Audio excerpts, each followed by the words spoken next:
Hello and welcome to the Magic in You, where I am here with a very special guest. That is Reverend Alexandra Cabot, who has been involved in several magical traditions since childhood, yet remains a traditionalist at heart.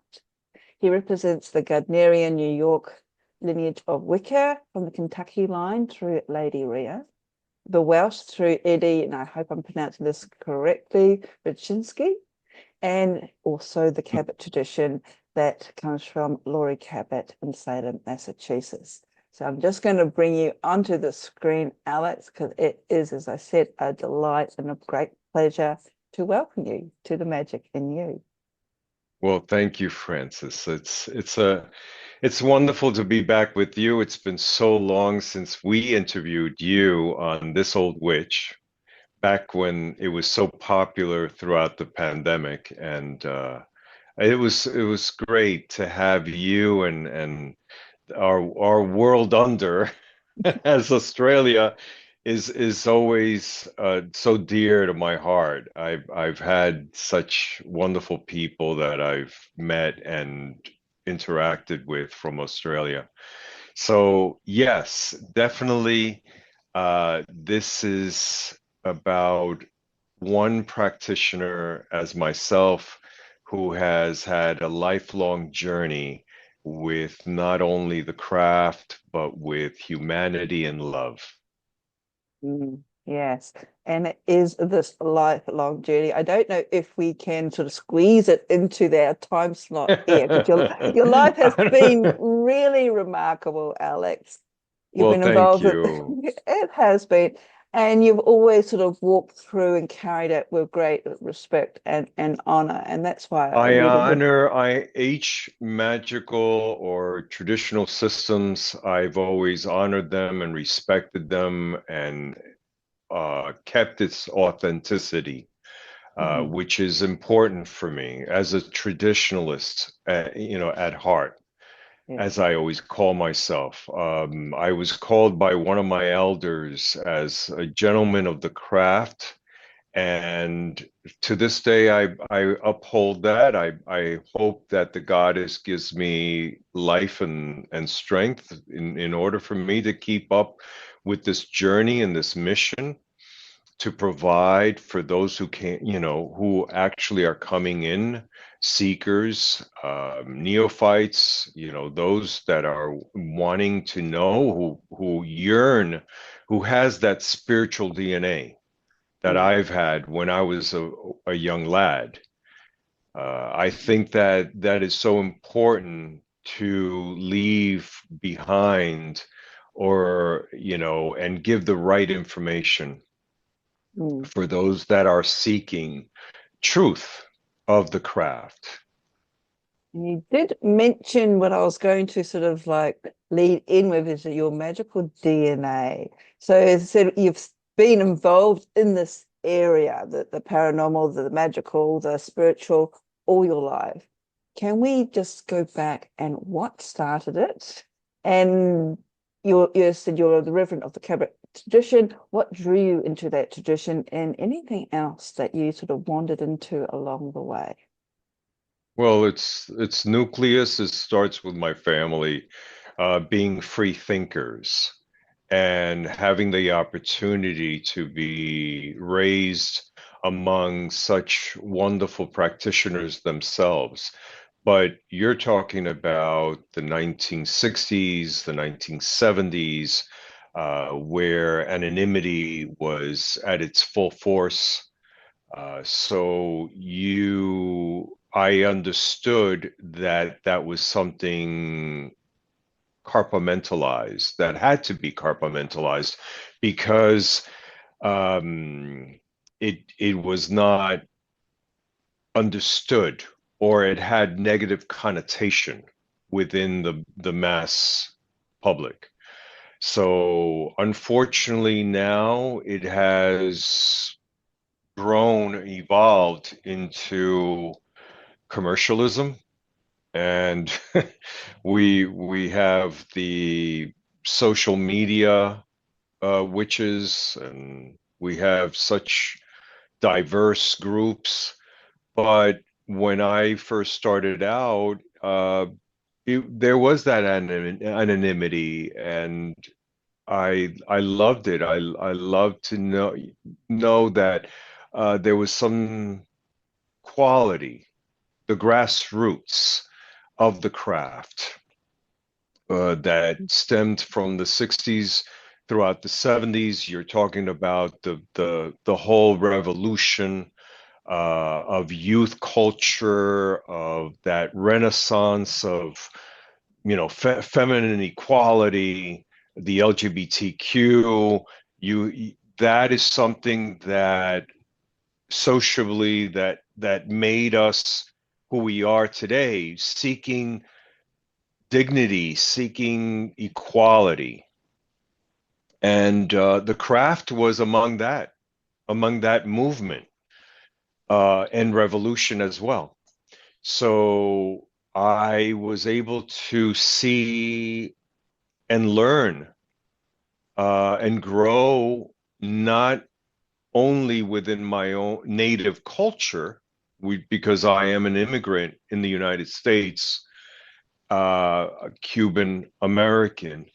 So I came to this country when I was 16 months old by my parents, and I understood the dichotomy of the culture and its magical systems, like the African diasporas that it has, but also I was gravitated towards the British traditional systems, such as the Gardnerian witchcraft, the BTWs. So and then Welsh, and of course through New York, I was able to go through its didactics of Gardnerian and its kindred offshoot, which is New York Wica. So that was one of them, and absolutely the Welsh traditionalist. This was something given to me by a very close friend that to this day I treasure that friendship, and her name is Lady Rhea.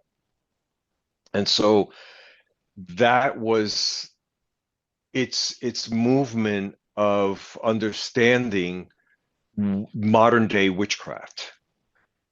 And then about maybe 2009, I wanted more. I wanted to honor my Celtic roots.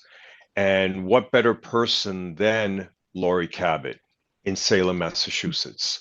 So I ventured to Salem and rekindled my relationship with Laurie, and was tutelaged and mentored by her for many years to become one of her disciples, which I became a reverend high priest within her temple. And then from there, I never knew that I would be a representative, would be this ambassador to Latin America, because I had already an association professionally. I'm in healthcare for over 30 years, and surgical services for 27 years.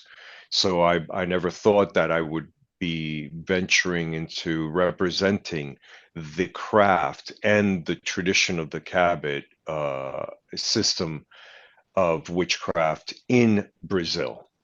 And that's what actually catapulted me into the public eye, I guess.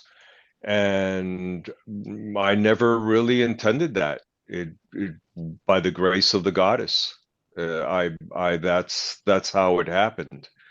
And today, after over 10 years, I've been able to been, have it my own evolution, where I could now bring forth literary work, my own literary work, which is Memoirs of a High Priest, being published by a renowned publisher in Pennsylvania called Schiffer Publishing, and its imprint, Red Feather.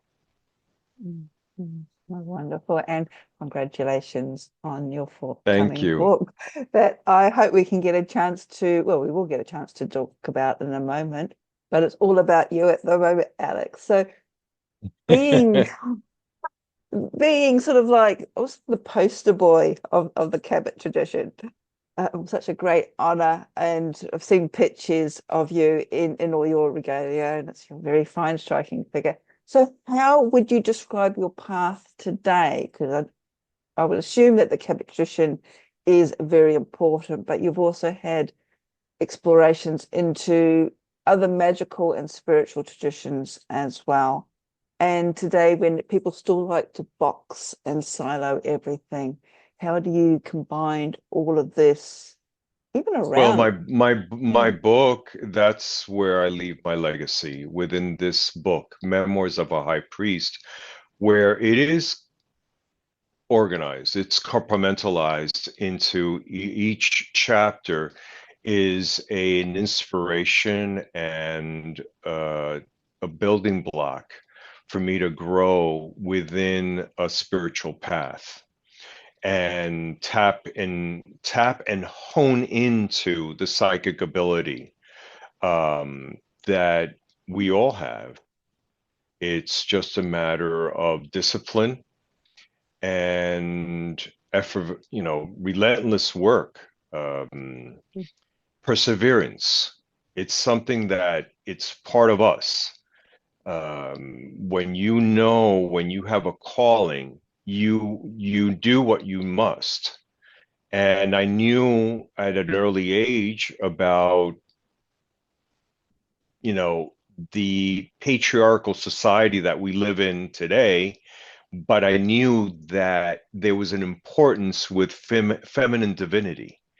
And my parents and my grandparents were able to teach me the balance of both matriarchal and patriarchal societies of yesteryear. Um, with the matriarchal society that began with our ancestors to the patriarchal society that we have today.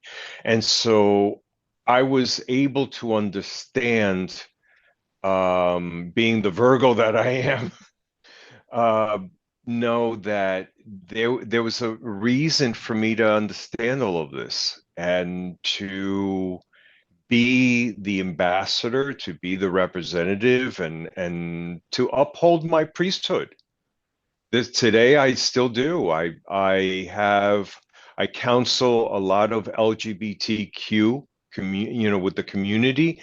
I counsel a lot of members that seek my guidance. I also, those that are interested in the craft, I guide them as well, and also bringing forth the our tradition, the America's own tradition as the Cabot tradition, to England, to South America, and I'm happy to do so, Mm, bringing her legacy, Laurie Cabot's legacy, to the regions of this globe. mm, mm.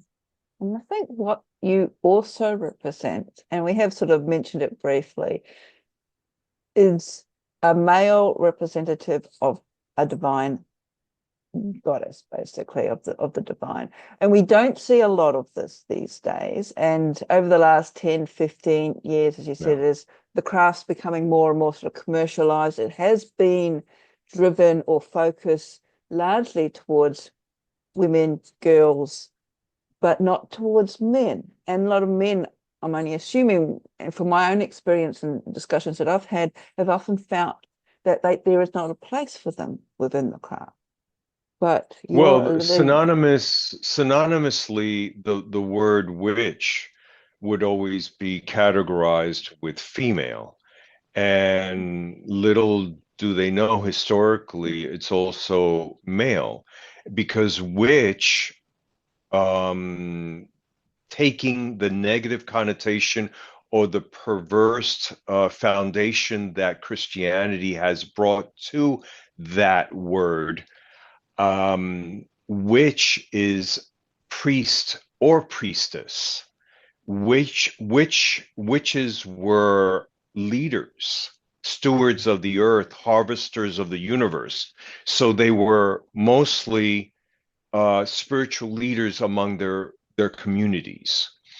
And this is something that a lot of people don't know. You know, they are fixated on that stereotypical haggard, you know, witch with a pointed hat, and that's not what it is. It's that's all um, sensationalized.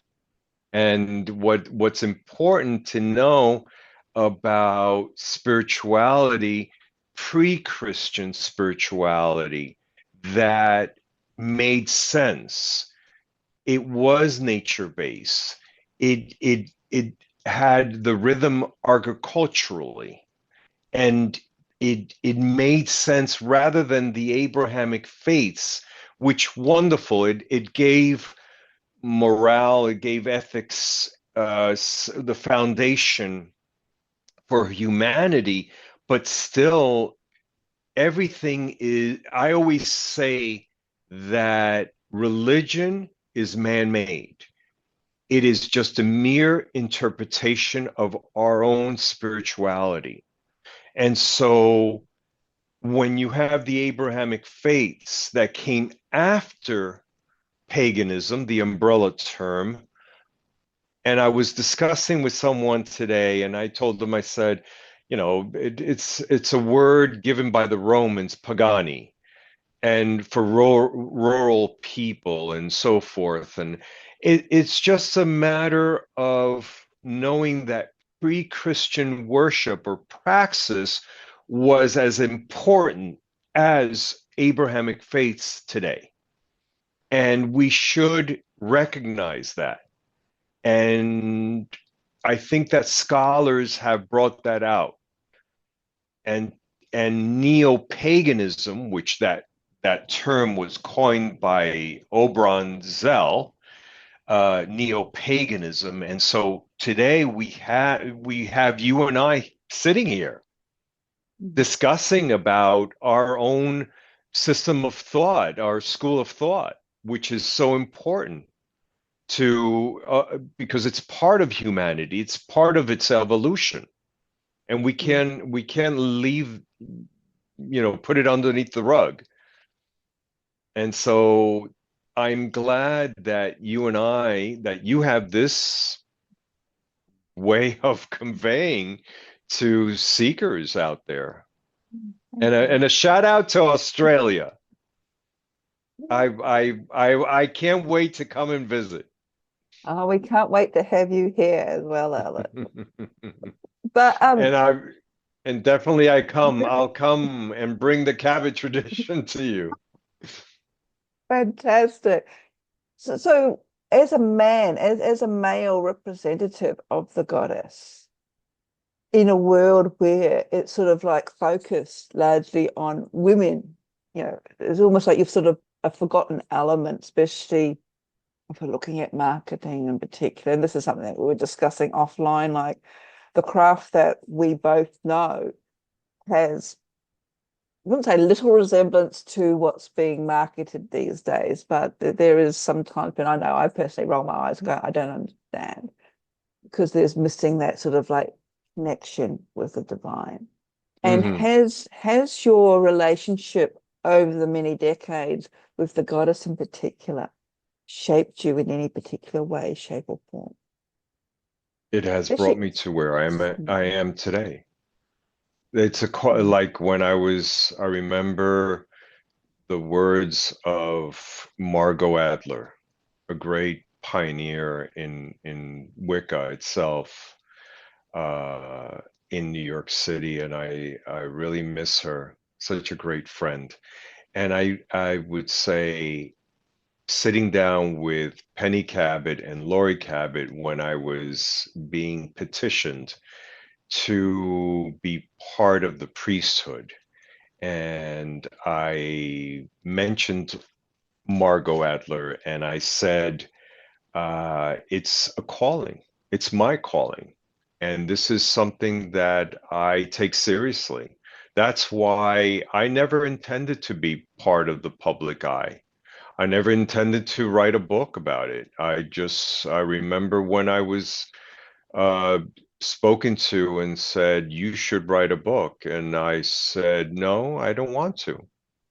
And little did I know that I had to, because she, our goddess wanted me to. And that's why the title Touched by the Goddess, the first edition, and now its second edition, which is being launched on October 28th by Red Feather. It's in print of Schiffer Publishing, and it's going to be Memoirs of a High Priest. Mm, mm, mm. Oh, wonderful. And I want to sort of talk a little bit more. I mean, I know we have sort of you've talked about the layout of the book, how it was basically you translating your life as a priest of the goddess, and how almost like say it's dictated by her, but literally the push was behind it. And it is, as you mentioned, part of your legacy or the legacy that you're wanting to leave. So why is it important, do you think, in this day and age, we've got so much information out there, it's almost like too much information. Why do you think your book is going to stand out, or what's the purpose of it? What's why you really what's It's the crux of it? authenticity. It's authenticity, it's love, it's power of humanity, of a of an immigrant child who is being brought up in the United States of America and is so diverse, being bilingual and now being trilingual because with the Portuguese. I had that roller coaster ride of different school of thought and showing that there is the feminine divinity is with so many pre-Christian practices throughout. And I'm happy that I could leave the information correctly. This book took not only 2 years and then 2 more years for it to be highly edited, for me to leave it in a pristine manner. And I'm so happy that I have such a working relationship with Schiffer, with Red Feather. They're amazing. Uh, Working relationship that I have, that I was able to put in and add so much more to the book. So it's an expanded, enhanced version with new pictures, new illustrations that I leave within this book. And I hope that people love its message of one practitioner and its journey of diversity, eclectic path of spirituality. And I so think that's I think that's important. It's that, important to show, because in this day of age, um, everything is now a melting pot. Like Australia, you have immigration, right? You have people from all over it. So it's not the core Australians anymore. It's mostly diversity of other nationalities that have been, setting their own diasporas. Mm. And it's that weaving too, that sort of openness and weaving. Oh, that weaving, exactly. Yeah. So you have the native Aborigine, Yeah. and then you have the European and all the other diasporas Mhm. that have come to Australia, such as the United States of America. Mm. Oh, but I've Badger. I've Mm. traveled the world. I've been, as you know, I've been throughout the world, and I come back to America, and even when I go to work, we have, it's like the United Nations at the hospital. It's just amazing. Such diversity of Mhm. cultures, and but we're all under the one nation. And Yes. that's what makes it wonderful. I was telling one of the surgeons today, when was it? About 2 days ago, I was telling one of the surgeons, I said, I count my blessings every day of being in America, because unfortunately, the native country I come from is oppressed, it's subjugated, it's there's so much hunger and impoverished, lifestyles, that I am so blessed. I count my blessings every day to be an American. Mm. Mm. And sometimes we need to take that reality check as well, especially in the West. Um, Correct. and just how, I suppose, in a way, we might not think that we are privileged, but in a way, we really are compared with other areas of the globe as well. No, and I want to share that with your listeners, that spirituality is about humility. Mm. You have to be humble with yourself. And there's no such thing as weakness. That is just such pretense. That comes from ego and pretense. It's humility is a factor of spirituality. And you need to share that. You should, open up. There's nothing to be scared about.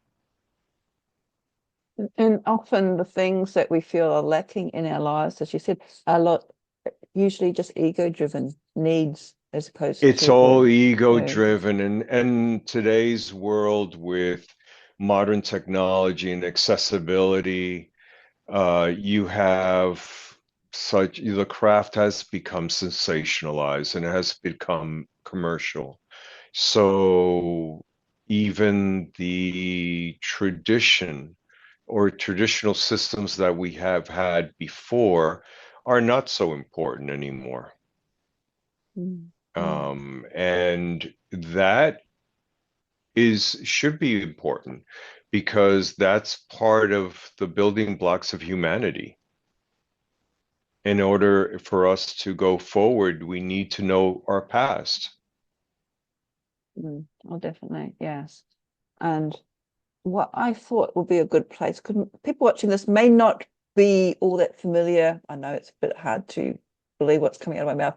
Very familiar with the Cabot tradition, because people coming in, especially new people coming into the craft or coming into what they perceive to be the craft, of all the, I will say, the glittery distractions of social media and the modern world of commercialization. She said the traditions, or the elements of the traditions, the knowledge of the traditions, can get lost amongst all the glittery new Correct, ways of yeah. doing things. So for people who are not familiar with Laurie Cabot, I don't understand that, but there are some people who do not know of Laurie Cabot. I think she's world Sure, there's famous. some people that don't know who I am either. So, you know, Mhm.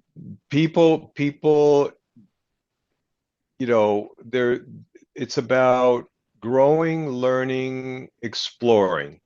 Mm, And the Cabot tradition is a one of the own American traditions of witchcraft, just like the BTW, British Traditional Witchcrafts.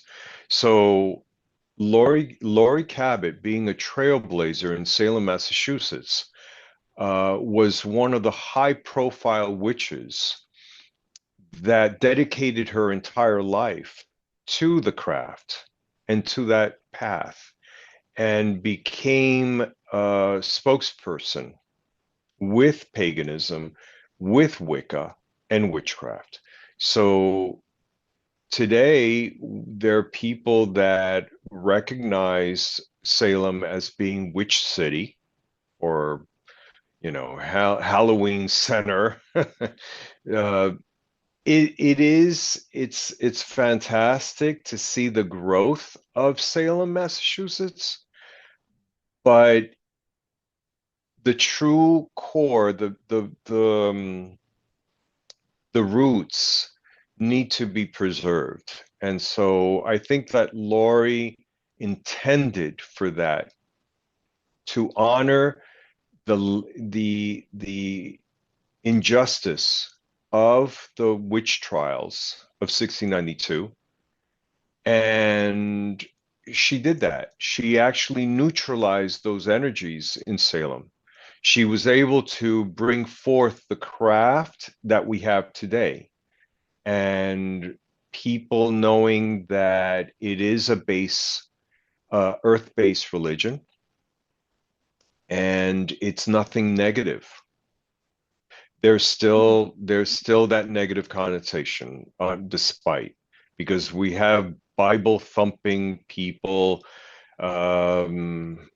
Christian fundamentalists that still will, even when I started my announcement of my book, I've had already Christian fundamentalists announcing, oh, well, Jesus Christ is the only high priest, and you will be burned in hell, and I was like, oh God, people have there's no balance, Mm. unfortunately. But that's you have the yay sayers and the naysayers, Yes. especially when you're in the public eye, and you have to deal with that.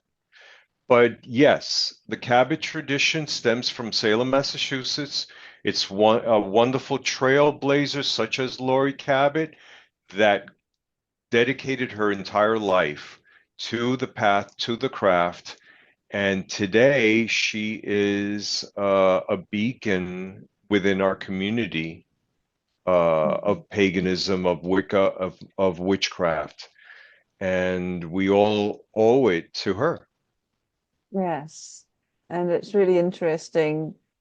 So the changes, and it's almost like we've gone through with these sort of trailblazers like Laurie and also Max and Alexander's and other people of their like.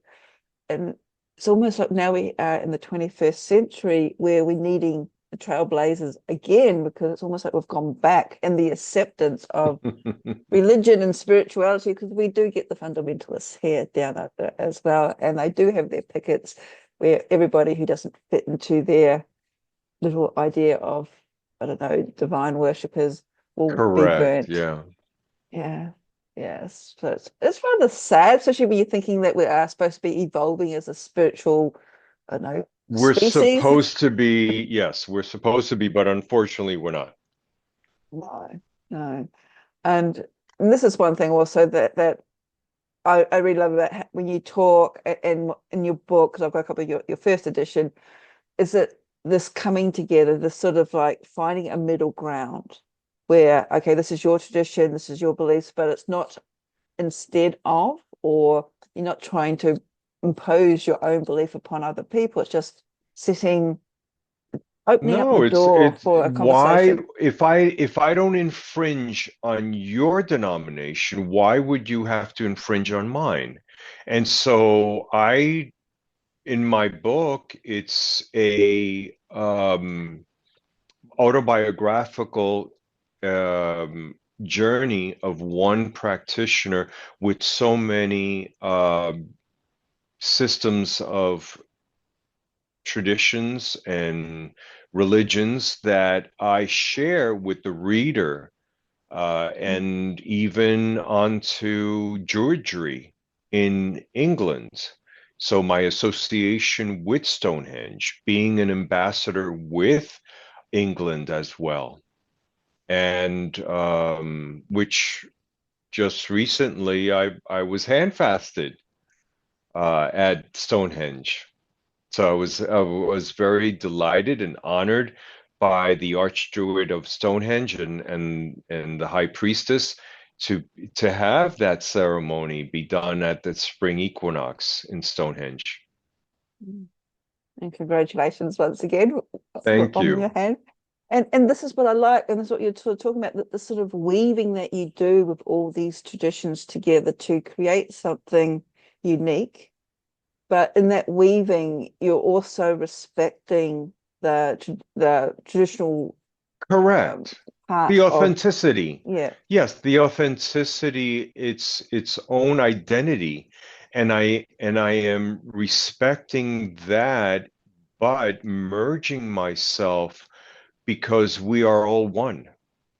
When it Mm, comes down to it, we are all one. Like I said, religion is man-made, and it's just a mere interpretation of our own spirituality, and that's something that I knew as a young boy, that there was more to mm, this. And today, in today's world, uh, at at at this tail end of my life, I'm able to share my life mm, and my journey with everyone within the legacy of this book, but also that the goddess provides me strength and life in order for me to venture out even more because I have more to share with Brazil and England and other, even Australia. Hopefully, I'll make it to mm. Australia.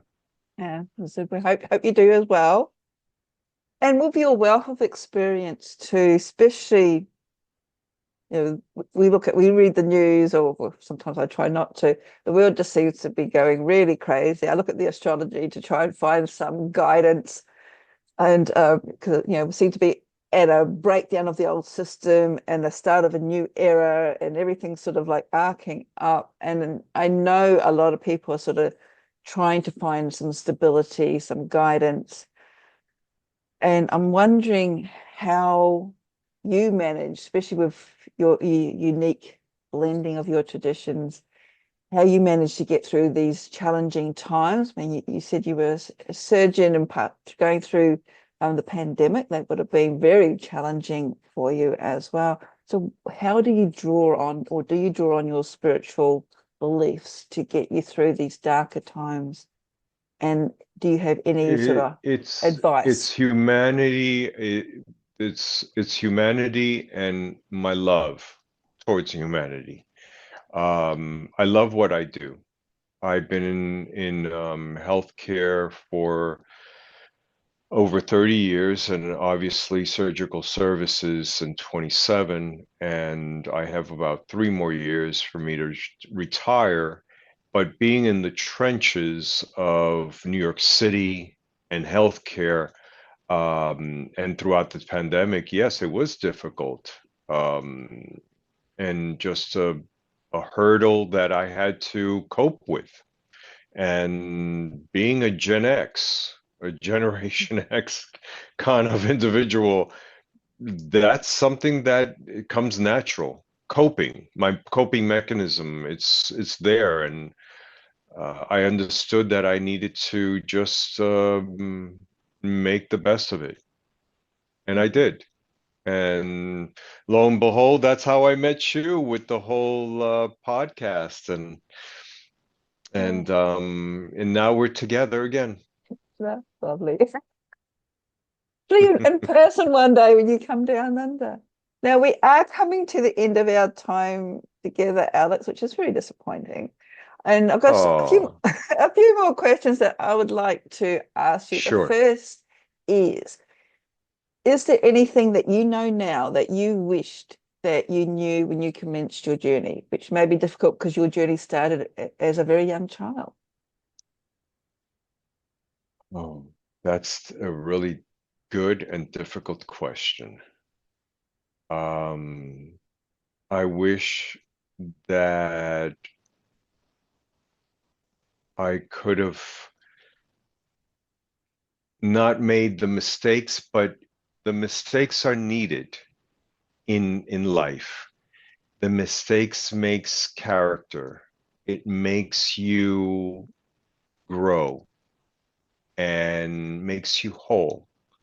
And so I think that there's not really I I could have done other things, but I wouldn't be here today. And as you And said, this is it's yeah. something that it is a that's a very good question, but also a Mm, difficult question. mm. Especially for someone who's called to this path.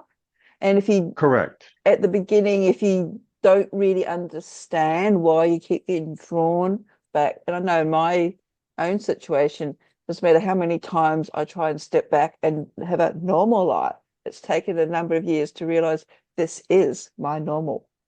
Whether I like it or not, I This have no is choice. well, when it comes to witches and witchcraft, we see the paranormal as normal.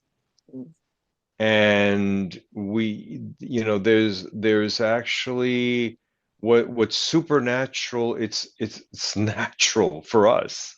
mm, So it's something that we could harvest, like I said, stewards of the earth and harvesters of the universe. And we hone in that power of the universe, and we know with our psyche we could control. That's one of the things that it takes years of practice. And for those that are seeking, those that understand, like-minded, that understand what I'm talking about, it's actually meditation, it's discipline, it's perseverance in order for you to grow to become a balanced individual, balanced practitioner. mm, mm. And this is why I guess in some ways I have a, and I know I'm just getting into caught up in words when people say your daily practice.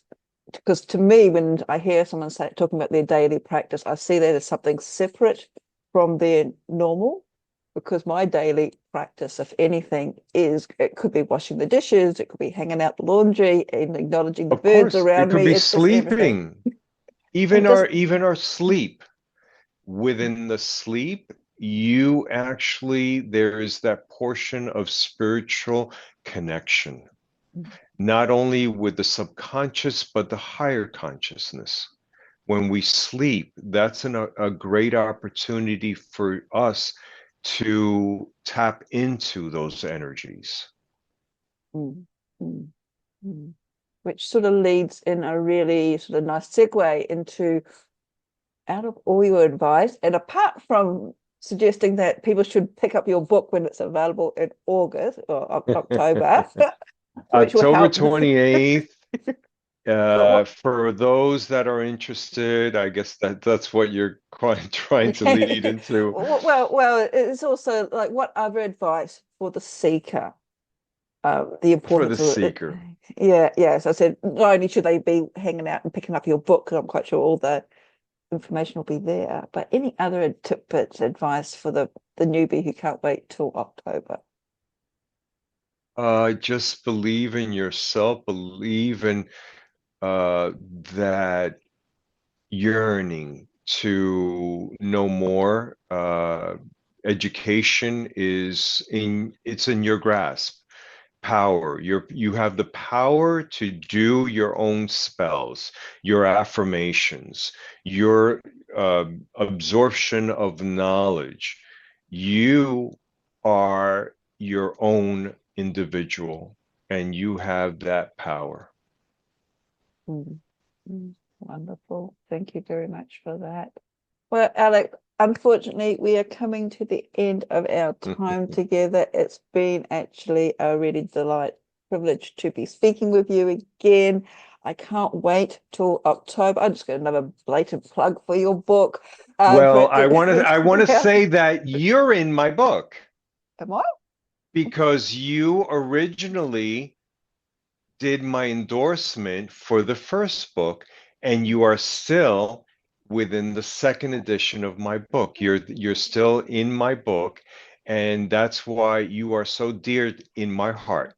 Oh, thank you. You make me well up with emotion because, as I said, your story, your connection with the goddess, I find very unique in this day and age, and I think it is something that men in particular who may be feeling disconnected with spirituality, not finding a place. We've got this tyrant god of orthodox religions, and it's just like, do they have a place in the crowd?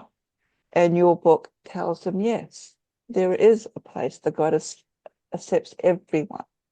And that's what I And really, for those that are interested, you could go on alexandercabot.com. You could go to Amazon, Memoirs of a High Priest from Alexander Cabot. There's so many for pre-orders. The publisher's taking pre-orders at this time, but definitely, Francis, you that's why I reached out to you, because I was just wonderful that they left your endorsement in my book, such with so many others, and you were there for me, and I will never forget that. definitely have to get you to Australia then. Have to give you a big hug. So yes, I'll put all the links below for people who are wanting to pre-order Alex's fantastic book. It sounds absolutely divine. It's in hardcover with new pictures, new information as well added to it. And Alex, once again, thank you very much for spending time out of your busy schedule to Thank talk you so about the magic much. in you. Be a light Blessings. unto darkness, so you may be the balance of the universe. Blessings to all. Yes, indeed.